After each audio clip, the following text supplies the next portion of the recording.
Medicare ইতিহাসের অন্যতম বড় জালিয়াতি নেপথ্য কারিগর হারবার্ট লিওন কিম্বল অবশেষে এফবিআই এর হাতে ধরা পড়েছেন।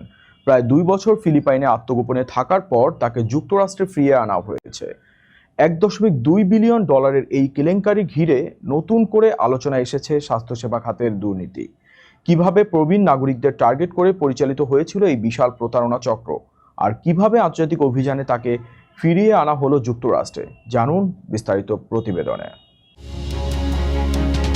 আমেরিকার সরকারি স্বাস্থ্যসেবা খাত মেডিকেয়ার সিস্টেমে $1.2 বিলিয়ন বা প্রায় 14,000 কোটি টাকার বিশাল জালিয়াতি করে পালিয়ে বেড়ানোর শীর্ষ প্রতারক হারবার্ট লিওন কিম্বল অবশেষে গ্রেফতার হয়েছেন। ফিলিপাইনে প্রায় 2 বছর আত্মগোপনে থাকার পর মার্কিন গোয়েন্দা সংস্থা এফবিআই তাকে বন্দী করে যুক্তরাষ্ট্রে ফিরিয়ে এনেছে।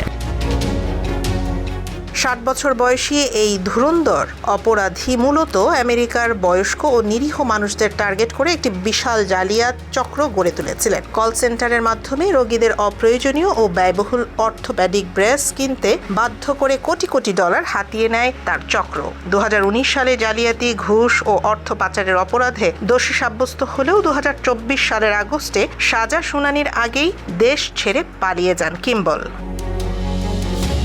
হোয়াইট হাউসের দুর্নীতি বিরোধী বিশেষ টাস্ক ফোর্সের প্রধান ভাইস প্রেসিডেন্ট জেডি ভ্যান্স এই সাফল্যে সন্তোষ প্রকাশ করে এক্সে লিখেছেন, আমাদের বার্তা একদম স্পষ্ট, আমেরিকান জনগণের টাকা আত্মসাৎ করলে পৃথিবীর যেখানেই পালান না কেন আমরা আপনাদের বিচারের মুখোমুখি করবই।